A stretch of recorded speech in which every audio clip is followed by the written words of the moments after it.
நீங்கள் பார்த்து கொண்டிருப்பது உங்கள் ஜாஷுவா டிவி. சகல ஜனங்களுக்கும் நற்செய்தி.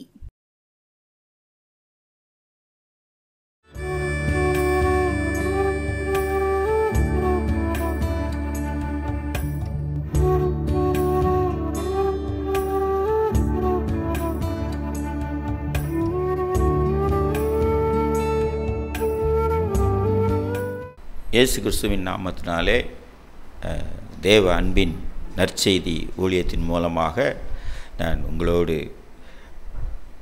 ஆண்டவருடைய வார்த்தையை இந்த நாளிலும் கூட பகிர்ந்து கொள்ளும்படியாக ஆண்டவர் தந்த இந்த கிருபைக்காக ஆண்டவர் ஸ்தோத்திரம் செலுத்துகிறேன். தொடர்ந்து இந்த ஜோசுவா டிவியில் நேயர்களுக்கும் இயேசு கிறிஸ்து நாமத்தினாலே உங்களை நான் வாழ்த்துகிறேன். இந்த நாளிலும் நாம் தியானிக்கும்படியாக தெரிந்து கொள்ளப்பட்ட வேத வசனம் மார்க்கு 13வது அதிகாரம் 33வது வசனத்தை நாம் வாசிக்கலாம். அக்காலத்தை நீங்கள் அறியாதபடியால் எச்சரிக்கையாயிருங்கள், விழித்திருந்து ஜெபம் பண்ணுங்கள் என்று சொல்லப்பட்டிருக்கிறது. பாருங்க, அக்காலம் என்று சொல்லப்பட்டிருக்கிறது. அக்காலம் என்றால் அந்த கடைசி காலம் என்று நாம் பார்க்கிறோம். ஏன்னா நமக்கு வேதாகமத்தில் உண்மையிலே நமக்கு கிடைத்தது ஒரு பெரிய பொக்கிஷம். ஏனென்றால் வேதாகம் என்பது பார்த்திங்கன்னா, நமக்கு ஒரு பொருள் வாங்கினால் அதில் மேனுவல் என்பது கொடுப்பார்கள். அந்த மேனுவலை வைத்து, ஏனென்றால் அதை எப்படியாக அந்த பொருளை பயன்படுத்துவது, அது எப்படியாக நாம் அதில் இயக்குவது, அதை எப்படி நாம் எல்லாம் அதில் அந்த காரியத்தை பொறுத்து ஒவ்வொன்றும் சொல்லப்பட்டிருக்கும். அதை போலத்தான் இந்த மனிதராகிய நம்மை குறித்து, நம்முடைய வாழ்க்கையில் நாம் எப்படி செயல்பட வேண்டும், எந்த காரியத்தில் என்ன செய்ய வேண்டும் என்பதை ஒவ்வொன்றையும் குறித்து நமக்கு அந்த எல்லா காரியங்களும் வேதாகமத்தில் நாம் காண முடிகிறது. ஏன்னா அந்த அதனால தான் அந்த வேதாகம் என்பது இந்த உலகத்திலேயே அதிக அளவில் அச்சடிக்கப்பட்ட ஒரு புஸ்தகம் என்றால் அது வேதாகம் தான். அது ஒரு முக்காலத்தையும் நமக்கு பிரதிபலிக்கும் ஒரு கண்ணாடி என்று சொல்லலாம். அது ஒரு பொக்கிஷம் நமக்கு. ஆகவே பொதுவாக பாருங்கள், அந்த நமக்கு அதை மன்னா என்று சொல்லப்பட்டிருக்கிறது. வார்த்தை மன்னா. இன்னும் பார்த்தீங்கன்னா ஜீவ அப்பம், அதான் ஆண்டவர் ஜீவ அப்பம் நானே என்று சொல்கிறார்.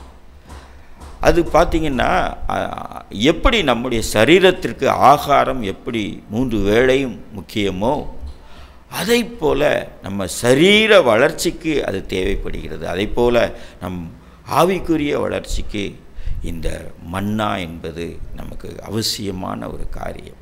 இல்லை என்றால் நாம் நிச்சயமாக அதில் நிலைத்து நிற்க முடியாது. ஏன்னா அது வழி நடத்தும், நம்மளோடு பேசும். ஆகவே இன்னும் பார்த்திங்கன்னா இதனால் அநேக பேர் கோதுமை மணிகளாக எத்தனையோ உயிர்கள் அது தியாகம் செய்ததினால்தான் அதன் பயனாக நமக்கு கிடைக்கப்பட்டது தான் இந்த வேதாகமம். அதை அருமையை நாம் உணர்ந்தவர்களாக இருப்பது அவசியம். ஏன்னா இது நமக்கு பார்த்திங்கன்னா, பொதுவாக இது நமக்கு ஒரு பொருள் எளிதாக கிடைப்பது என்றால் மனித சுபாவம் அவற்றை நாம் ஒரு பெரிய பொருட்டாக நினைப்பதில்லை. வேதாகமத்தை அப்படித்தான் கிறிஸ்தவர்களே அதிகமாக தியானிப்பது மிக மிக குறைவு. அது நமக்கு அவசியம் தேவை. பார்த்திக்கலான்னா பாருங்கள், ஒருவர் என்ன செய்தார்னா, கப்பலில் பக்கத்தில் ஒரு பக்கத்து ஊருக்கு செல்வதற்கு, தேசத்திற்கு செல்வதற்கு அவர்கிட்ட இருந்த பணத்தை வைத்து கப்பலில் டிக்கெட் வாங்கிவிட்டார். அந்த எதிர்பார்த்த பணம் அவருக்கு வரவில்லை. எப்படியாவது வந்துவிடும் நினைத்தார். ஆனால் அந்த நாட்கள் வந்தது. அவர் கண்டிப்பாக பயணம் செய்யக்கூடிய அந்த நிலைமை வந்தது. பணம் இல்லை கையில். உடனே அவர் எப்படியாவது டிக்கெட்டு அதை ரொம்ப வீணாக இடும் என்று சொல்லி அவர் அந்த கப்பல் பயணத்திற்கு செல்கிறார். கப்பலில் போய் பயணம் செய்வதில் இருக்கிறார். எல்லாரும் என்ன செய்கிறாங்க, சாப்பிட்றாங்க. இவர்கிட்ட பணம் இல்லை, என்ன செய்வதென்றே தெரியவில்லை. நாள் அப்படி இப்படி சமாளித்து இருந்து விடுகிறார். திரும்ப மறுநாள் பார்த்திங்கன்னா அந்த சாப்பாடின் வாசனை பட்ட உடனே அதிகமாக பசிக்க ஆரம்பிக்கிறது. உடனே இங்கே இருந்தால் தான் இந்த பசிக்கும் சொல்லி கீழ்த்தளத்திற்கு சென்று விடுகிறார். அப்படிப்பட்ட சூழ்நிலையில் என்ன செய்கிறார், அப்படியாக 3வது நாள் ஆகிறது. அவர் சாப்பிடாமல் அப்படி படுத்துக்கொள்கிறார். என்ன செய்வதென்றே தெரியவில்லை. அப்பொழுது கப்பலில் பணி செய்கிற ஒரு பணியாளர் அங்கே வருகிறார். வந்து அவரை பார்த்து, ஏன் இங்கே படுத்திருக்கிறீர்கள் என்று கேட்கிறார். அவர் சொல்கிறார், ஐயா, எனக்கு பசிக்கிறது, சாப்பிடுவதற்கு ஒன்றுமில்லை என்று சொல்லி. உடனே அவர் சொல்கிறார், நீங்கள் டிக்கெட் எடுத்தீங்களா அப்படின்னு கேட்கிறார். ஆமாம் என்று சொல்லி சொல்கிறார்.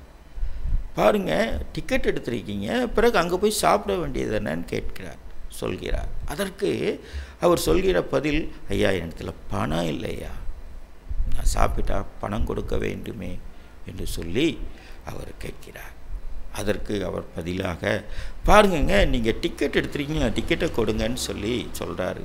டிக்கெட்டை வாங்கி அந்த டிக்கெட்டின் பின்பகுதியில் உள்ள காரியத்தை நீங்கள் பாருங்கள், ஒவ்வொரு வேளை சாப்பாட்டிற்கும் இந்த ஒவ்வொரு ஸ்லிப்பை நீங்கள் கிழித்து கொடுத்தால் அதில் நீங்கள் சாப்பிட்டு கொள்ளலாம், இது இலவசம், அதையும் சேர்த்துத்தான் நீங்கள் அந்த கடல் அந்த ஷிப் பயணத்திற்கு டிக்கெட் பெற்றுக்கொண்டிருக்கிறீங்க என்று சொல்கிறார். காரணம், அவர் அந்த டிக்கெட்டை புரட்டவில்லை. அதை போலத்தாங்க நாமும் இந்த வேதாங்கத்தை புரட்டவில்லை என்றால் நம்முடைய வாழ்க்கையும் கேள்விக்குறியாக மாறிவிடும். எத்தனையோ பேரை பார்க்கிறோம், எல்லாம் ஏடா கூடாமாக தேவையில்லாத காரியங்களில் சிக்கி தவிக்கின்ற சூழ்நிலையில் இருக்கிறதை பார்க்க முடிகிறது. இது கடைசி காலம். ஆகவே நமக்கு வேதம் மிக மிக அவசியம். சரி, பார்த்தோமானா பாருங்க, இன்னும் பாருங்க,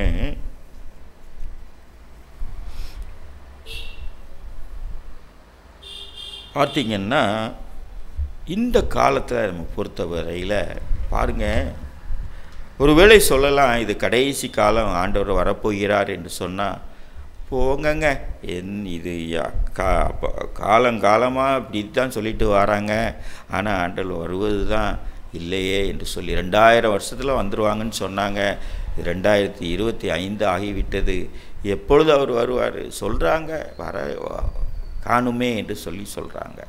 ஆனால் பாருங்கள், நாம் இருக்கின்ற இந்த காலத்தில் பார்த்தோமானால், எப்பொழுது இந்த கம்ப்யூட்டர் வந்ததோ, அந்த மொபைல் வந்ததோ, அப்பொழுதே உலகம் எல்லாம் பரபரப்பாகிவிட்டது. பார்த்தீங்கன்னா எல்லாருக்கும் பார்த்தீங்கன்னா எதற்கும் பொறுமை இல்லை, எல்லாம் உடனடியாக கிடைத்து ஆக வேண்டும், எல்லாம் இன்ஸ்டன்ட் என்று வந்துவிட்டது. நாம் சாப்பிடுகிற சாப்பாடு, உடைகள் எல்லாமே இன்ஸ்டன்ட், ஃபாஸ்ட் ஃபுட்டு எல்லாம் ரெடியாக இருக்கிறது. முன்னாலன்னா பார்த்திங்கன்னா சாப்பிடுவதற்கு எல்லாம் இதெல்லாம் அரைக்கணும்னா அம்மியில் அரைப்பாங்க.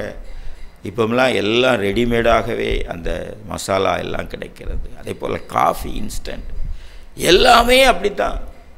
பார்த்தா எல்லாம் ரெடிமேடு தான், ட்ரெஸ்ஸெலாம் எல்லோரும் ரெடிமேடு தான். அதே போல் எல்லாமே அப்படியாக வந்து விட்டது. அதே போல் வீடு கட்டுவது பார்த்திங்கன்னா நிலை, சன்னல் எல்லாம் ரெடிமேடாக கிடைக்கிறது, வேலை பார்க்க வேண்டிய அவசியம் இல்லை. இப்படியாக எல்லாம் மாறிக்கொண்டு வருகின்ற காரியங்களை நாம் காண முடிகிறது. இன்னும் பாருங்கள், அந்த கம்ப்யூட்டரில் அந்த வலைத்தளம் என்று சொல்லப்படும். இன்னும் பார்த்திங்கன்னா இன்டர்நெட்டு, பார்த்திங்கன்னா இது நெட் என்றால் வலை. வலை எதற்கு பயன்படுத்துவது? மீன் பிடிப்பதற்கு வலையை பயன்படுத்துகிறோம். அதே போல் மனிதர்களாகிய நம்மை பிடிப்பதற்கு பிடித்து நம்மை பார்த்திங்கன்னா வைத்திருக்கின்ற அந்த நிலைமையை நாம் காண முடிகிறது. ஏன்னா நம்ம எல்லாம் இப்போ பார்த்திங்கன்னா எந்த நேரமும் மொபைலில் பார்த்திங்கன்னா எல்லாரும் பிஸியாக இருக்கிறாங்க. இன்னும் பாருங்கள், கூகுள், இன்னும் யூடியூப், இன்னும் பார்த்திங்கன்னா இன்ஸ்டாகிராம், இன்னும் ஃபேஸ்புக்கு, வாட்ஸ்அப்பு என்று சொல்லி எவ்வளவோ எல்லா காரியத்திலும் பார்த்திங்கன்னா இன்னும் பார்த்திங்கன்னா ரீல்ஸ் அப்படின்னு சொல்கிறாங்க, மீம்ஸ் என்று சொல்கிறாங்க. அதே போல் இன்னும் ட்ரோல் என்று சொல்லி எல்லாரும் என்ன செய்கிறாங்க, எனக்கு எத்தனை லைக்ஸ் வந்திருக்கு பாருங்கன்னு சொல்லி பெருமைப்பட்டு கொள்கிறாங்க. இன்னும் பார்த்திங்கன்னா நிறைய காரியங்களில் இன்னும் தேவையற்ற அதன் மூலமாக தொடர்புகள் பார்த்திங்கன்னா இன்னும் ஆன்லைனில் ரம்மி அப்படிப்பட்ட கேம்ஸ் எல்லாம் இருக்கிறது. அதனால் அநேக பேர் பார்த்திங்கன்னா இன்னும் சேட்டிங், அநேக புதிய புதிய ஆப்ஸ் எல்லாம் ஆப் எல்லாமே வந்து கொண்டிருக்கிறது. அதெல்லாம் மலிவான ஒரு பணம் கொடுத்தால் போதும், குறிப்பிட்ட ஒரு பெண்களோடு எளிதாக பேசலாம், என்ன வேண்டுமானாலும் பேசலான்னு சொல்கிறாங்க. அப்படியாக விளம்பரங்கள் பாருங்கள், இப்படிப்பட்ட ஒரு பலவித அநேக ஆபாசமான காரியங்கள் இந்த காரியத்தில் நம்ம வாலிப பிள்ளைகள், ஏன் பெரியவர்கள், குழந்தைகள் கூட பார்த்திங்கன்னா சின்ன குழந்தைகளுக்கு சாப்பிட வேண்டுமானால் மொபைலை காட்டித்தான் சாப்பாடு வைக்கின்ற ஒரு சூழ்நிலை இருக்கிறது. இப்படியாக எல்லாரும் இந்த காரியத்தில் அந்த வலையில் சிக்கி பிசாசு தன் கோர பிடியில் வைத்திருக்கின்ற காரியங்களை நாம் காண முடிகிறது. எத்தனையோ பேர், ஏன்னா இது கடைசி காலம். வேதம் சொல்லப்பட்டிருக்கிறது, வெளிப்படுத்தின விசேஷம் 12:12 பிசாசானவன் தனக்கு கொஞ்ச காலம்தான் உண்டு என்பதை அறிந்து மிகுந்த கோபம் கொண்டு உங்களிடத்தில் இறங்கினபடியினால் உங்களுக்கு ஆபத்து வரும் என்று சொல்ல கேட்டேன் என்று நாம் வேதாந்தத்தில் பார்க்கிறோம். கடைசி காலம் பிசாசானவன் எல்லாரையும் வஞ்சித்து அந்த கோர பிடியில் வைத்து அமிழ்த்தி வைத்து கொண்டிருக்கிறான். பார்த்திங்கன்னா இதனால் நம்ம நியூஸ்களில் பார்க்குறோம், பெரிய பார்த்திங்கன்னா பாலிய இச்சைகள், இன்னும் பார்த்திங்கன்னா பாருங்கள், தேவையில்லாத பழக்கத்தின் காரணமாக என் கல்யாணம் ஆனவர்கள் கூட, பெண்கள் முதற்கொண்டு எல்லாரும் பார்த்திங்கன்னா அநேக போச்சோ சட்டம் என்று சொல்லி இப்படிப்பட்ட காரியங்கள் எல்லாம் நாம் செய்தித்தாளில் தினமும் பார்த்து கொண்டிருக்கிறோம். இன்னும் பார்த்திங்கன்னா அநேக காரியங்கள் இன்னும் பாருங்கள்,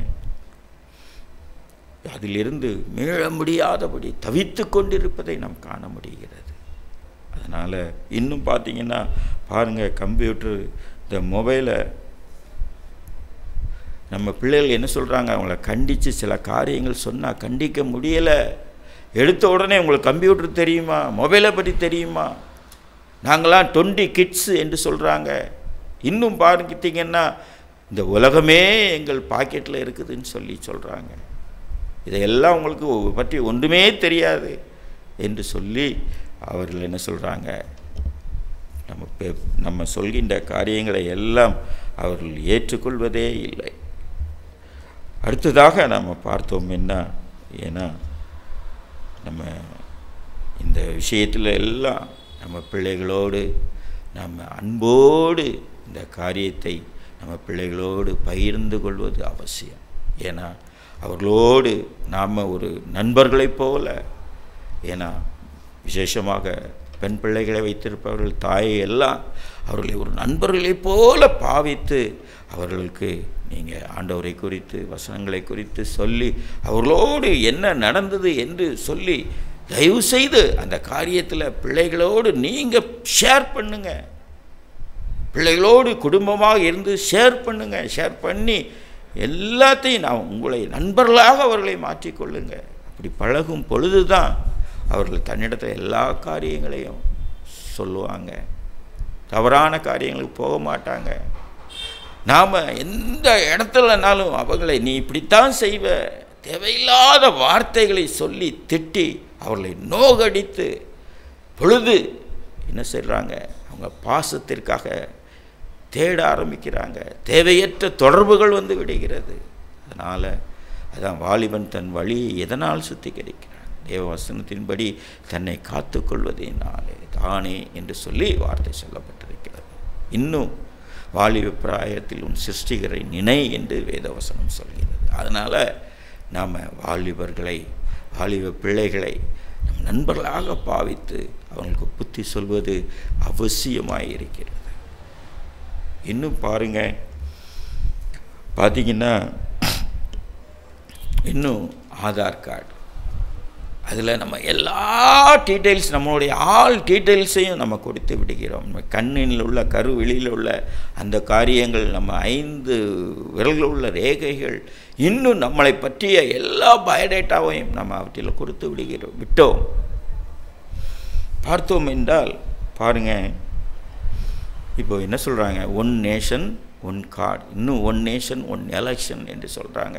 இப்படியாக எல்லா கார்டுகளையும் இணைத்து என்ன செய்கிறாங்க, இணைக்கப் போகிறோம் என்று சொல்லிக்கொண்டு இணைத்து கொண்டிருக்கிறாங்க. அதுவும் இல்லாமல் நம்ம எல்லாமே இப்போ மொபைல் மூலமாக ஜிபே, இன்னும் எல்லாம் டிஜிட்டல் மணி என்று வரப்போகிறது.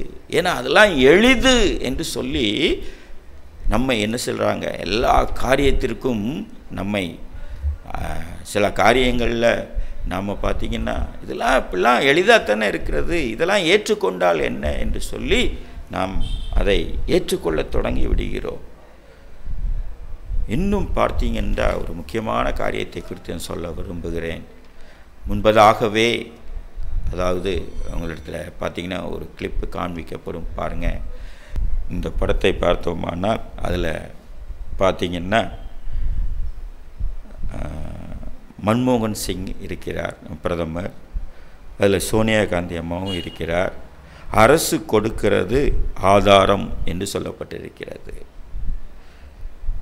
இன்னும் பார்த்தீங்கன்னா அதில் ஒரு சிறு பகுதி ரவுண்ட் செய்யப்பட்டிருக்கிறது. அதில் என்ன இருக்கிறது என்றால், நான் வாசிக்கிறேன், அப்போ நீங்கள் பார்க்கும் பொழுது புரியும். பாருங்கள், அரிசி அளவு உள்ள இந்த ஜிப்பை கையில் அல்லது நெற்றியில் பொருத்தி கொண்டால் வாழ்நாள் முழுவதும் அதை வெளியிலே எடுக்க தேவையில்லை என்று சொல்லி, அப்பொழுதே இது பேப்பரில் வந்த நியூஸ், இதை பார்த்திங்கன்னா இப்படியாக சொல்லப்பட்டிருக்கிறது. இன்னும் பார்த்திங்கன்னா அதிலே, ஆனால் இதை கொண்டு உங்களை கண்காணிக்கவும் செய்யலாம் என்று சொல்லப்பட்டு இருக்கிறது.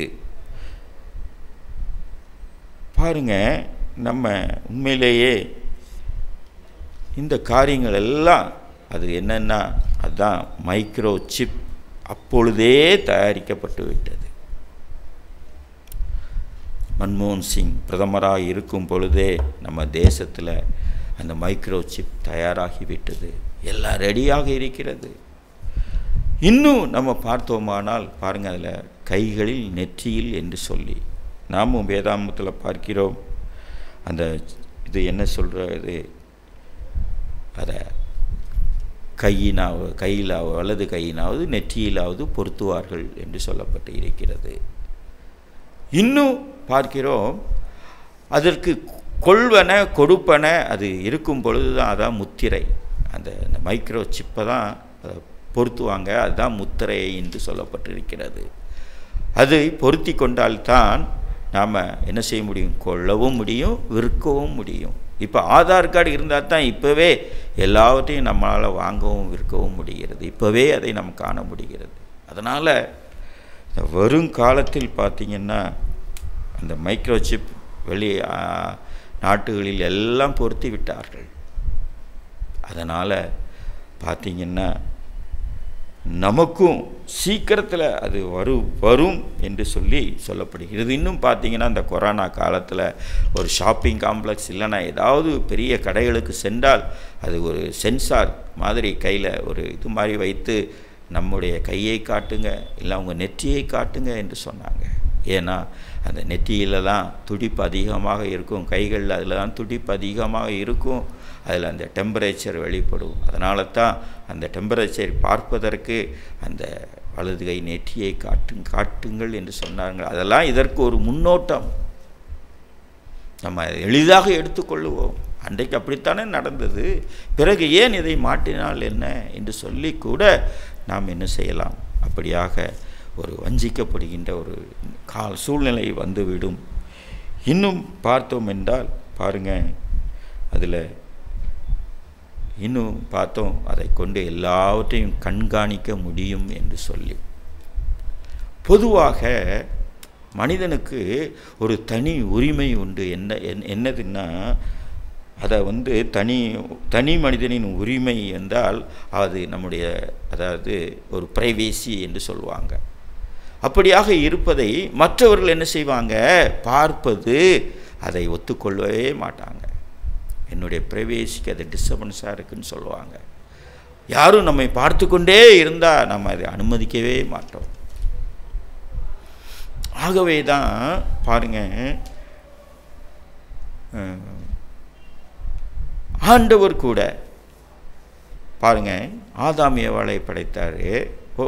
அப்போது என்ன சொன்னார், அந்த பெரும் விருட்சத்தின் கனியை புசிக்க வேண்டாம் என்று மாத்திரம் சொல்லியிருந்தார்.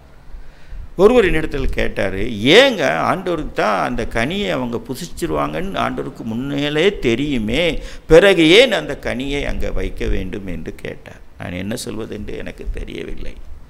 பாருங்க, ஆனாலும் நான் ஒரு நிமிஷம் கண்ணை மூடி ஜெபித்தேன், சில காரியங்களை சொன்னேன். பாருங்க, ஆண்டவர் மனிதர்களை பாருங்க, அவங்க தன் சுய விருப்பத்தின்படி தன்னுடைய தன்னிச்சையாக செயல்படும்படியாகத்தான் ஆண்டவர் சுதந்திரமாக அவங்க தன் விருப்பத்தின்படி செயல்படத்தக்கதாக ஒரு சுதந்திரமான வாழ்க்கையை கொடுத்திருந்தார். அதனால தான் அவங்க என்ன செஞ்சாங்கன்னா, பார்த்தீங்கன்னா அவங்களுக்கு ஆண்டவர் கம்ப்யூட்டரில் பார்த்தீங்கன்னா ஒரு ப்ரோக்ராமிங் அப்படி என்று சொல்லி பண்ணி வச்சுருப்பாங்க.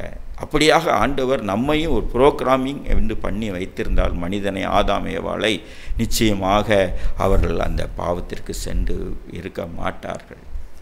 ஆனாலும் அவங்க சுய விருப்பத்தின்படி செய்யத்தக்க அந்த உரிமையை, அந்த சுதந்திரத்தை தேவன் ஆண்டவர் அவர்களிடத்திலிருந்து அவர்களுக்கு முழுமையாக கொடுத்திருந்தார்.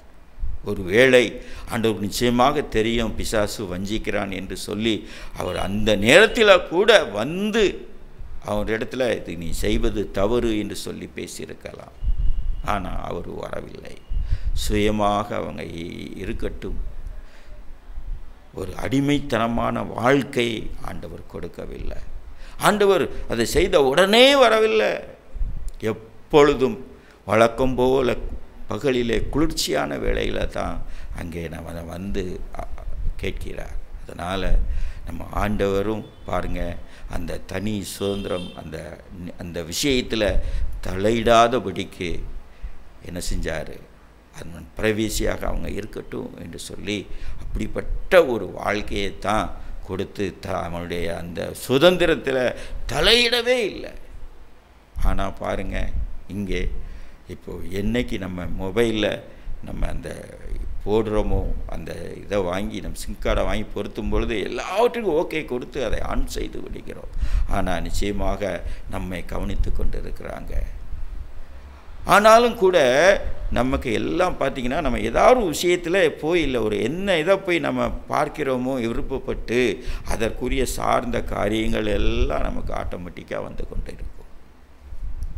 அதனால் இல்லைன்னா பாருங்கள், நம்ம ஒரு லாக் போட்டு வச்சுருக்குறோம், நம்பர் லாக் போட்டு வச்சுருக்குறோம், அது என்னன்னு மறந்து விடுகிறோம். அதில் கேட்கும் பொழுது அந்த திரும்ப அதை இதாகி அந்த காரியத்தை நமக்கு திரும்ப தெரிவிக்கிறது என்றால் அதனுடைய காரியங்கள் எல்லாம் அங்கே பதிவாகி கொண்டிருக்கிறது. அதே போல் நம்ம எங்கே இருக்கிறோம் என்ன என்று சொல்லி அந்த நேவிகேஷன் மூலமாக நம்மை கண்காணிக்க முடிகிறது. யாரோ ஒருவர் கண்காணித்து கொண்டிருக்கிறார் பாருங்கள். ஆனால் ஆண்டவரோ அதை தலையிட விரும்பலைங்க. அவ்வளோ ஒரு அன்புள்ள தேவனுங்க. அதைத்தான் சொன்னேன் பாருங்க. அதே போல் நாமும் கூட எல்லாம் கண்காணிப்பதற்கு நாம் ஒத்துக்கொள்கின்ற ஒரு சூழ்நிலையை கொண்டு வந்து நடக்கின்ற காரியங்கள் தான் பாருங்கள். அதுதான் பார்க்கிறோம். டிவியில் எல்லாம் ரொம்ப எல்லாரும் பார்த்து கொண்டு இருக்கிறாங்க அந்த பிக் பாஸ் என்கின்ற அந்த நிகழ்ச்சி. ஒரு ரூமுக்குள்ளே வைத்திருந்து எல்லாரும் இருப்பதை எல்லாரும் பார்க்குறாங்க. இதில் என்ன தவறு என்று சொல்லி நான் வருங்காலத்தில் அதை ஒரு நிழலாட்டமாக நமக்கு அமையும்படியாகத்தான் இவைகள் எல்லாம் நடந்து கொண்டிருக்கிறது. அதனால் பாருங்கள், நம்மும் கூட இன்னும் இந்த விஷயத்தில் பார்த்திங்கன்னா இன்னும் பாருங்கள், வெப்சைட் என்று பார்க்கிறோம். அதனுடைய இதில் பார்த்திங்க, வெப்சைட்டுனாலே www.com என்று வரும். பாருங்கள், இந்த படத்தில் இப்போ நீங்கள் பார்க்கின்ற காரியத்தில் பார்த்திங்கன்னா பாருங்கள், இதில் பார்த்திங்கன்னா கல்தேயர் கணித முறை என்று சொல்லப்பட்டிருக்கிறது. அதில் ஏபிசிடி ஒவ்வொரு எழுத்துக்கும் ஒவ்வொரு நம்பர் கொடுக்கப்பட்டிருக்கிறது. இதில் டபிள்யூ என்கின்ற லெட்டருக்கு 6 என்று உண்டு. அப்படின்னா பார்த்திங்கன்னா அந்த www.com என்பது 666. நம்ம வேதாகமத்தில் நமக்கு சொல்லப்பட்டிருக்கிறது, புத்தியுள்ளவன் அந்த லக்கத்தை கணக்கு பார்க்க கடவன் என்று சொல்லி. அதனால் நாம் பார்த்திங்கன்னா கடைசி காலத்துக்கு வந்து விட்டோம். ஏன்னா வெளிப்படுத்த விசேஷத்தில் உள்ள காரியங்கள் எல்லாம் நடக்க தயாராகி கொண்டு எல்லாம் வந்து விட்டது. அதனால் பார்த்திங்கன்னா இன்னும் பாருங்கள், மொபைலில் பல நன்மையான காரியங்கள் இருக்குது, ஆனால் அதை விட தீமையான காரியங்கள் அதிகம். அதனால் அதை எப்படி பயன்படுத்துவது என்பதில் நாம் மிகவும் எச்சரிக்கையோடு நாம் இருப்பது அவசியம். இதனால் எத்தனையோ குடும்பத்தில் பிரிவினைகள், இன்னும் தேவையில்லாத காரியங்கள் பார்த்திங்கன்னா நம்ம காண முடிகிறது. அதனால் எதற்கு பயன்படுத்த வேண்டுமோ அதற்கு பயன்படுத்துவது அவசியம். சில நேரங்களில் நம்ம கூட நம்மளே அறியாதபடிக்கு அந்த மொபைலில் மூழ்கும் பொழுது நம்மளே அறியாதபடிக்கு தவறான காரியத்தை நோக்கி நம்ம சென்று பிடிக்கிறோம். அதனால் எச்சரிக்கையோடு நம்ம இருக்க வேண்டியது அவசியம். காரணம் என்னவென்றால் இது கடைசி காலம் என்பதை மறந்து போக வேண்டாம். பார்த்தோம் என்றால் பாருங்கள், அடுத்ததாக இதனுடைய தொடர்ச்சியை நாம் அடுத்த பாகத்தில் நாம் கேட்கலாம்.